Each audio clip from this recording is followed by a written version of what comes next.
Hello प्यारे दोस्तों, मैं सुरेश कुमार आपका स्वागत करता हूं आपके चहेते यूट्यूब चैनल स्टडी विद गुरुजी में। मैं आज लेकर आया हूं बहुत ही बेहतरीन कॉन्सेप्ट जो मैं आपको केमिस्ट्री यानी रसायन विज्ञान पढ़ा रहा था। उस रसायन विज्ञान में लेकर आया हूं लवण। लवण के तहत मैं आपको बताऊंगा कि आज धावन सोडा यानी जो वॉशिंग पाउडर है उसको बनाने की विधि क्या है, रासायनिक गुण क्या है और उनका उपयोग क्या है, संपूर्ण जानकारी मैं एक ही वीडियो में अवेलेबल करा दूंगा। उसे बस आपको क्या होगा, धैर्यपूर्वक पूरी वीडियो को देखना होगा। आइए चलते हैं वॉशिंग सोडा।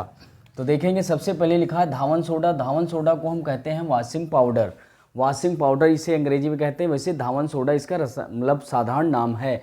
और इसके रासायनिक नाम की ओर जाएंगे तो हम कहेंगे इसका नाम होता है sodium carbonate decahydrate. Sodium carbonate decahydrate. और अगर अणुसूत्र की बात करें यानी रासायनिक सूत्र की बात करें तो हम कहेंगे Na2CO3 × 10H2O। तो यहाँ पर देखो Na2 से हो जाएगा सोडियम, CO3 से होगा कार्बोनेट, हो गया सोडियम कार्बोनेट। और 10 होने पर डेक होता है डेका और H2 होता है हाइड्रेट यानी डेकाहाइड्रेट। तो नाम हो गया सोडियम कार्बोनेट डेकाहाइड्रेट। इस प्रकार आप रासायनिक नाम और रासायनिक सूत्रों को जब जान जाएंगे तो अब बात आती है कि इसको बनाया कैसे जाएगा, बनाने की विधि क्या है, निर्माण की विधि। तो आइए चलते हैं बनाने की विधि क्या होती है। तो हम कहेंगे सोडियम क्लोराइड यानी साधारण नमक, यानी जो खाने वाला नमक होता है, सोडियम क्लोराइड जो होता है, जो हम घर में यूज करते हैं नमक, उसको हम क्या करेंगे, जल में घोल लेंगे। यानी नमक के ठंडे व सांद्र जलीय विलयन में, जलीय विलयन का मतलब होता है हम नमक को जल में घोल लेंगे। गाढ़ा होना चाहिए, गाढ़ा का मतलब सांद्र होता है, और ठंडा का मतलब होता है अगर आप उसे घोल कर गर्म किए हैं, गर्म करके घोला है तो उसे ठंडा कर लेंगे। तो यानी ठंडा और सांद्र जलीय विलयन जब होगा उसी में हम कार्बन डाइऑक्साइड और साथ में अमोनिया गैस, कौन सी, अमोनिया गैस प्रवाहित करने पर क्या प्राप्त होगा, बेकिंग सोडा प्राप्त होता है। और इसी बेकिंग सोडा को हम क्या करेंगे, गर्म करने पर धावन सोडा प्राप्त हो जाता है। तो यहाँ से प्यारे दोस्तों आप देखेंगे कि हमें क्या करना है। सबसे पहले यानी जो आपका नमक होता है खाने वाला सोडियम क्लोराइड, उसका एक जली घोल प्राप्त करेंगे। वो भी कैसा होना चाहिए, सांद्र और ठंडा विलयन होना चाहिए। और उसी में हम कार्बन डाइऑक्साइड और अमोनिया गैस प्रवाहित करेंगे, जिससे आपको बेकिंग सोडा को गर्म करने से आपको प्राप्त हो जाएगा धावन सोडा। और धावन सोडा का क्रिस्टलीकरण करने के लिए उसको हम जल के साथ घोलते हैं। तो आइए चलते हैं हम सारी इसकी रासायनिक अपक्रिया यानी इस समीकरण को समझ लेते हैं, कैसे होगी रासायनिक समीकरण। तो आइए समझते हैं। सबसे पहले हमने लिया है NaCl और साथ में जलीय विलयन है तो हम कहेंगे H2O है। और इस जलीय विलयन में हम क्या करेंगे, कार्बन डाइऑक्साइड और साथ में अमोनिया गैस, कौन सी, अमोनिया गैस प्रवाहित कर देंगे।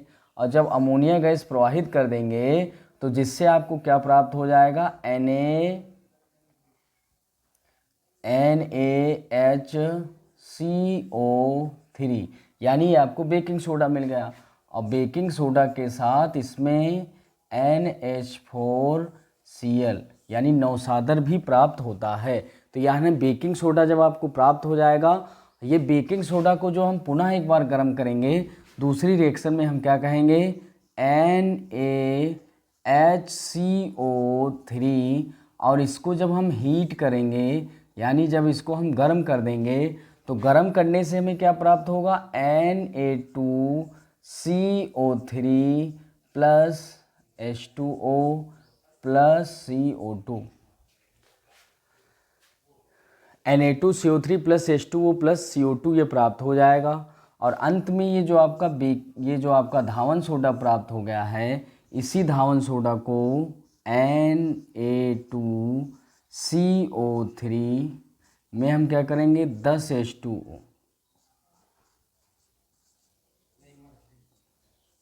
H2O इसमें हम घोल देंगे। और जब 10 H2O इसमें हम जोड़ देंगे तो आपको क्या प्राप्त हो जाएगा, Na2CO3 × 10H2O।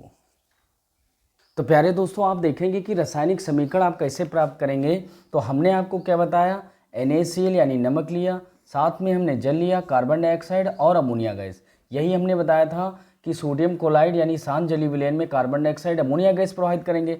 तो NaCl यानी नमक, जल यानी जलीय विलयन, कार्बन डाइऑक्साइड और अमोनिया गैस जब प्रवाहित कर दिया तो क्या प्राप्त हो गया आपका, देखो ये बेकिंग सोडा NaSCO3 प्राप्त हो गया, साथ में सह उत्पाद के रूप में नवसादर प्राप्त हुआ। और इस बेकिंग सोडा हमें प्रवाहित करने पर बेकिंग सोडा प्राप्त होता है। इस बेकिंग सोडा को पुनः हम हीट करेंगे। ये देखो हमने बेकिंग सोडा ले लिया, इसको हमने हीट किया यानी गर्म किया। तो गर्म करने से आप देख रहे हैं सोडियम कार्बोनेट यानी धावन सोडा आपको प्राप्त हो जाता है, और साथ में जल और कार्बन डाइऑक्साइड गैस भी प्राप्त होती है। तो यहाँ इससे हम संतुलित करेंगे। हम कहेंगे यहाँ पर Na2 है, यहाँ पर भी 2 है, कोई दिक्कत नहीं, 2 नहीं है, यहाँ पर Na1 है, यहाँ पर Na2 है, लेकिन हमने जब इधर 2 लगाएंगे तब 2 होंगे। तो यहाँ पर ट्वाइस हम क्यों करेंगे, इसलिए करेंगे क्योंकि हमें Na2 है, यहाँ पर 2 करने के लिए, यहाँ Na2 करने के लिए 2 बढ़ाएंगे। यहाँ पर H2 है, H भी 2 हो गए। यहाँ पर C1 है, इधर 1 इधर, यानी 2 हो गए। तो यहाँ भी C2 भी हो गए, और 2 3 6 ऑक्सीजन है, यानी 3 ये 1 4 और 4 2 6। तो इस प्रकार आप देखेंगे आपका ये संतुलित हो जाएगी। अब इस ये जो धावन सोडा बचा है इसमें हम क्या करेंगे, 10 H2O इसमें विलय कर देंगे, और जिससे इसके क्या होंगे, धावन सोडा के क्रिस्टल प्राप्त हो जाएंगे। यही हो जाएगा सोडियम कार्बोनेट डेकाहाइड्रेट। तो इस प्रकार आप देखेंगे सोडियम जो कार्बोनेट और डेकाहाइड्रेट है वो यहाँ पर प्राप्त हो जाएगा। तो आप देखेंगे यहाँ पर 3 रिएक्शन के माध्यम से आप प्राप्त कर सकते हैं। ये समीकरण बहुत इंपॉर्टेंट होती हैं, इसलिए इनको अभ्यास करना है बेहतर तरीके से और संतुलित करना है, और रासायनिक सूत्र भी जानना है। अगर रासायनिक सूत्र आप नहीं जानेंगे तब भी आप सही तरीके से समझ नहीं पाएंगे। तो हम देखो फिर से बताते हैं, सोडियम क्लोराइड, जल, कार्बन डाइऑक्साइड, अमोनिया गैस प्रवाहित करेंगे, बन जाएगा बेकिंग सोडा, साथ में नवसादर। और यहाँ का बेकिंग सोडा लेंगे, इसको हीट करेंगे, बन जाएगा सोडियम कार्बोनेट, जल और कार्बन डाइऑक्साइड। और सोडियम कार्बोनेट में हम 10 अणु हाइड्रेट यानी जल के मिला देंगे, तो बन जाएगा सोडियम कार्बोनेट डेकाहाइड्रेट। तो इतना प्राप्त हो जाएगा। अब हम समझ लेते हैं धावन सोडा के गुण यानी प्रॉपर्टीज ऑफ वॉशिंग पाउडर। तो यानी प्रॉपर्टीज यानी धावन सोडा की कौन कौन से गुण होते हैं इनको समझ लेते हैं। तो धावन सोडा के भौतिक गुण सबसे चलते हैं, फिजिकल प्रॉपर्टीज। सबसे पहले हम आपको बताते हैं भौतिक गुण यानी फिजिकल प्रॉपर्टीज। और फिजिकल प्रॉपर्टीज कौन होती हैं उनको हम बेसिक तरीके से बताते हैं। इसके बाद हम चलेंगे रासायनिक गुणधर्म की ओर। तो यदि हमारे चैनल पर पहली बार आए हैं तो आप इसे सब्सक्राइब कर लीजिए, वीडियो को शेयर कर दीजिए। आइए चलते हैं धावन सोडा के भौतिक गुण यानी physical properties. Number 1, sodium carbonate सफ़ेद रंग का क्रिस्टली ठोस पदार्थ होता है। तो सोडियम कार्बोनेट यानी ये जो धावन सोडा होता है सफ़ेद रंग के क्रिस्टल होते हैं। क्रिस्टल यानी चूर्ण यानी पाउडर के रूप में होता है, तो ये क्रिस्टल के रूप में पाया जाता है, ये इसका भौतिक गुण हो जाएगा। दूसरा हम चलेंगे, यह जल में घुलने पर पर्याप्त ऊष्मा उत्सर्जित करता है। यानी हम इसको जल में यदि घोल दें तो घोलने पर क्या होता है, हल्की ऊष्मा उत्पन्न कर देता है, और ऊष्मा यानी गर्माहट लाता है, तो हम कहेंगे ऊष्मा उत्पन्न करता है या उत्सर्जित करता है। तीसरा कहेंगे निर्जल सोडियम कार्बोनेट चूर्णिल अवस्था में होता है, जिसे सोडा ऐश कहते हैं।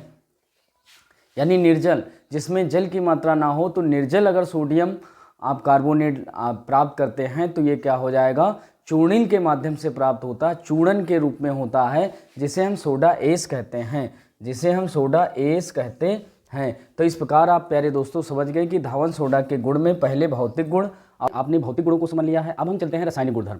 तो ये जो धावन सोडा होता है उसके रासायनिक गुणधर्म क्या होते हैं उनको हम बेसिक तरीके से रासायनिक समीकरण से समझते हैं कि क्रिया कराने पर क्या प्राप्त होता है। बस बेसिक तरीके से समझाएंगे कि किस तरह आपको ये सारी बातें आपको कैसे भी समझ में आ जाए, वो हम सारे तरीके अपनाएंगे। तो आइए चलते हैं। अगर हमारे चैनल पर पहली बार आए हैं तो चैनल को सब्सक्राइब कर लेना, वीडियो को ज़्यादा से ज़्यादा शेयर करिए। आइए चलते हैं, क्या देखेंगे हम पहले लेकर चलते हैं धावन सोडा के रासायनिक गुणधर्म, chemical properties of washing powder. तो यानी वॉशिंग सोडा के कौन कौन से रासायनिक गुणधर्म हैं, यानी केमिकल प्रॉपर्टीज क्या है उनको समझ लेते हैं। पहली केमिकल प्रॉपर्टी जो होती है ऊष्मा का प्रभाव, यानी ऊष्मा का मतलब होता है आंच, यानी गर्म करने पर क्या होगा, या फिर हम कह सकते हैं कि वायु में खुला छोड़ दें। अगर वायु में इनको खुला छोड़ दें तो क्या प्राप्त होता है। आइए चलते हैं, धावन सोडा को गर्म करने पर निर्जल श्वेत चूर्ण प्राप्त होता है, जिसे सोडा ऐश कहते हैं। यानी अगर हम गर्म कर दें या वायु में खुला छोड़ दें तो क्या होगा, निर्जल जो है निर्जल क्या प्राप्त होगा, सोडा ऐश प्राप्त होगा। तो देखो लिखा है सोडियम कार्बोनेट, ये हो गया डेकाहाइड्रेट, वायु में खुला छोड़ने पर यानी हीट हो जाएगा, हल्का वायु में खुला छोड़ेंगे तो जिससे क्या होगा, इसके 9 जो जल के अणु हैं वो अलग हो जाएंगे, एक H2O इसमें रह जाएगा और बन जाएगा सोडियम कार्बोनेट मोनोहाइड्रेट। जब 10 होते हैं तो डेकाहाइड्रेट कहते हैं, 2 होते हैं जल के अणु तो डाईहाइड्रेट कहते हैं, और यहाँ पर 1 है इसलिए 1 को कहते हैं मोनो, तो इसीलिए हमने नाम लिखा है सोडियम कार्बोनेट मोनोहाइड्रेट। तो देखो लिखा है सोडियम Na2CO3 H2O एक अणु है। तो इस प्रकार देखेंगे ये आपका क्या प्राप्त हो गया, इसी को हम कहते हैं सोडा ऐश, सोडा ऐश। तो इस प्रकार आप प्यारे बच्चों देख गए, आप क्या समझेंगे, सोडा ऐश, ये सोडा ऐश आपका प्राप्त हो जाता है। यदि हम गर्म करते हैं, गर्म करने का मतलब है यहाँ पर वायु में जब खुला छोड़ देंगे तो वायु में खुला छोड़ने पर क्या होगा, एक हल्की हीटनेस मिलेगी, उसी से को कहते हैं गर्म करने या वायु में खुला छोड़ने पर आपको सोडा एस प्राप्त होता है। ये पहली रिएक्शन आपको समझ में आ गई। दूसरी हम चलते हैं कार्बन डाइऑक्साइड से क्रिया कराने पर। यदि इसी धावन सोडा की हम कार्बन डाइऑक्साइड से क्रिया करा दें तो क्या प्राप्त हो जाएगा। तो आपने अभी तो समझा था कि जब इसको हम बना रहे थे तो देखा हमने बेकिंग सोडा को ही तो गर्म करके ये प्राप्त कर रहे थे, तो वही क्रिया को उल्टा करना है। देखो लिखा धावन सोडा के जलीय विलयन में कार्बन डाइऑक्साइड गैस प्रवाहित करने पर बेकिंग सोडा प्राप्त होता है। और हम जब बनाने की विधि पढ़ रहे थे तो हमने कहा था बेकिंग सोडा को गर्म करने पर धावन सोडा प्राप्त होता। तो एक तरीके से देखा जाए ये रिएक्शन उल्टा हो रही, तो मतलब हम गुण में लिखेंगे ये हो रहा है। तो आपका बेकिंग सोडा कैसे प्राप्त होगा, ये आपने लिया धावन सोडा, इसका जलीय विलयन है, साथ में कार्बन डाइऑक्साइड है, गैस हमने प्रवाहित कर दी है, क्योंकि इसमें कह रहा है धावन सोडा के जलीय विलयन, जलीय विलयन मतलब जल लेना है, कार्बन डाइऑक्साइड गैस प्रवाहित करें यानी CO2 ले ली हमने, और जब प्रवाहित करेंगे तो ये आपका प्राप्त हो जाएगा बेकिंग सोडा। और बेकिंग सोडा संतुलित करने के लिए Na2 है, तो यहाँ भी Na2 करने के लिए हमने इसके आगे 2 लगा दिया। तो इस प्रकार आप देखेंगे हाइड्रोजन 2 हो गए, कार्बन 1 था, यहाँ भी 2 हो गए, एक इधर था 2 थे, इसीलिए इसमें 2 हमने लगा दिया, और 2 3 6 ऑक्सीजन इधर है, तो 1 2 3 और 3 6। तो इस प्रकार ये रासायनिक समीकरण आपकी संतुलित भी हो जाती है। इस प्रकार आपने देखा कि कार्बन डाइऑक्साइड क्रिया करके बेकिंग सोडा प्राप्त होता है। तीसरी रिएक्शन की ओर चलेंगे, जल से क्रिया। अगर हम जल से क्रिया करवा दें तो क्या प्राप्त होगा, तो हम कहेंगे क्षारीय विलयन प्राप्त होता है या सोडियम हाइड्रोक्साइड प्राप्त होता है। ये चलते हैं देखेंगे। सोडियम कार्बोनेट का जल अपघटन होता है, ऐसे लिख लेते हैं, सोडियम कार्बोनेट जल अपघटित होकर क्षारीय विलयन देता है। यानी जब इसका जल अपघटन हो जाता है तो जिसके कारण क्या करता है, क्षारीय विलयन प्राप्त होता है। तो देखे लिखेंगे सोडियम कार्बोनेट हो गया, जल अपघटन करने के लिए हमने जल ले लिया, और साथ में देखो यहाँ पर बन जाएगा क्षारीय विलयन यानी NaOH, सोडियम हाइड्रोक्साइड प्राप्त हो जाएगा, और साथ में प्राप्त होगा हाइड्रोजन कार्बोनेट H2CO3। संतुलित करने के लिए हमने क्या किया है, Na यहाँ पर 2 हैं, यहाँ पर Na 1 था, इसलिए हमने इसके आगे 2 लगा दिया, और 2 लगाने पर Na 2 हो जाएंगे, OH सब 2 हो जाएंगे। और संतुलित करते हैं, C यहाँ पर 1 है, यहाँ पर भी C 1 है, O यहाँ पर 3 और 1 4 हैं, यहाँ पर देखो 2 इधर हैं, और 2 3 5, 2 3 5 हो जाएंगे। तो इस प्रकार देखेंगे यहाँ पर 5 हो जाएंगे, तो इस प्रकार 5 हो जाएंगे। इसमें हम चलेंगे हाइड्रोजन 2 हैं यहाँ पर, और यहाँ पर 2 ये हैं, 2 ये हैं, 4 हैं, तो यानी इसके आगे भी हम लगाएंगे। अब देखो ऑक्सीजन कितने हो गए, 3 और 3 2 5। अब ऑक्सीजन इधर 5 और इधर 2 और 2 3 5, तो इस प्रकार 5 ऑक्सीजन हो जाएंगे। तो आप सारे ऐसे मिला सकते हैं कि किस तरह हम रासायनिक समीकरण को संतुलित करते हैं। संतुलित करने का हमने तरीका आप इसी वीडियो पर, इससे पहले हमने वीडियो पर बताया है, तो वीडियो पर जाकर हमारे चैनल पर जाकर प्लेलिस्ट में जाना और वहाँ पर चेक कर लेना कि किस तरह संतुलित की जाती है रासायनिक समीकरण।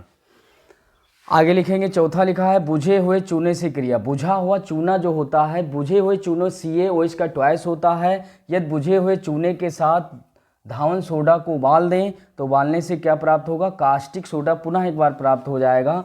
Na2CO3 हमने लिया है, धावन सोडा, साथ में बुझा हुआ चूना लिया है। चूना लेने से देखो सोडियम हाइड्रोक्साइड और कैल्शियम कार्बोनेट यानी संगमरमर का निर्माण हो जाता है। NaOH ये क्या है आपका, ये आपका है सोडियम हाइड्रोक्साइड यानी कास्टिक सोडा, ये आपका है कास्टिक सोडा। तो आप देखेंगे, पुनः एक बार बताते हैं, बुझे हुए चूने से क्रिया कराने पर, बुझे हुए चूने के साथ धावन सोडा को उबालने पर कास्टिक सोडा प्राप्त होता है। ये हमने लिया है सोडियम कार्बोनेट, ये लिया है हमने बुझा हुआ चूना, और बन गया है कास्टिक सोडा यानी सोडियम हाइड्रोक्साइड और CaCO3 यानी कैल्शियम कार्बोनेट, संगमरमर प्राप्त हो जाता है। तो प्यारे दोस्तों, आपने क्या किया, सबसे पहले बनाने की विधि को समझा, बनाने की विधि के बाद रासायनिक गुणधर्म, भौतिक गुणधर्म, उन सारी चीज़ों को आपने समझ लिया है। अंत में हम चलेंगे कि इसका उपयोग क्या होता है, यानी जो धावन सोडा होता है या वॉशिंग पाउडर जो होता है, इसका यूजेज क्या है हमारे जीवन में, दैनिक कार्यों में इसका क्या क्या उपयोग किया जाता है, उन सारी चीज़ों को हम बेहतर तरीके से समझ लेते हैं।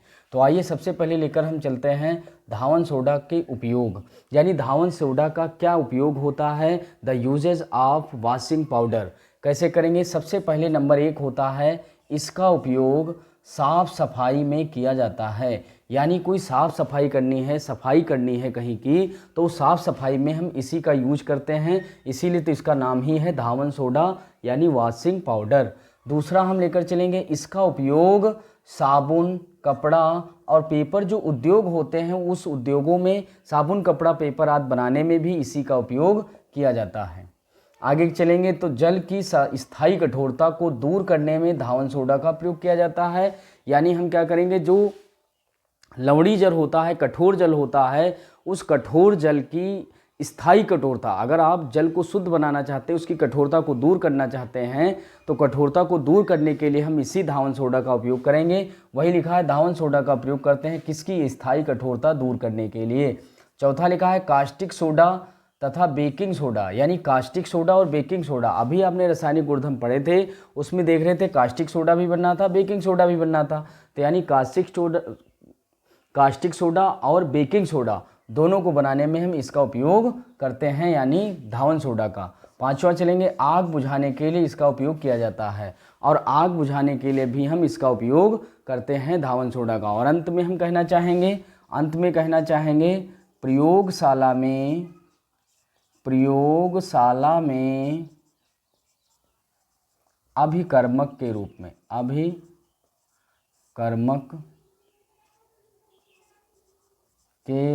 में तो अंत में हम कहना चाहें तो कहेंगे प्रयोगशाला में अभिकर्मक के रूप में भी प्रयोग किया जाता है, इसका उपयोग किया जाता है, ताकि इसके द्वारा विभिन्न प्रकार के प्रयोग भी किया जा सके। तो यहाँ तक आपने बेहतर तरीके से समझ लिया। यहाँ तक विजिट करने के लिए धन्यवाद। जय हिंद, जय भारत।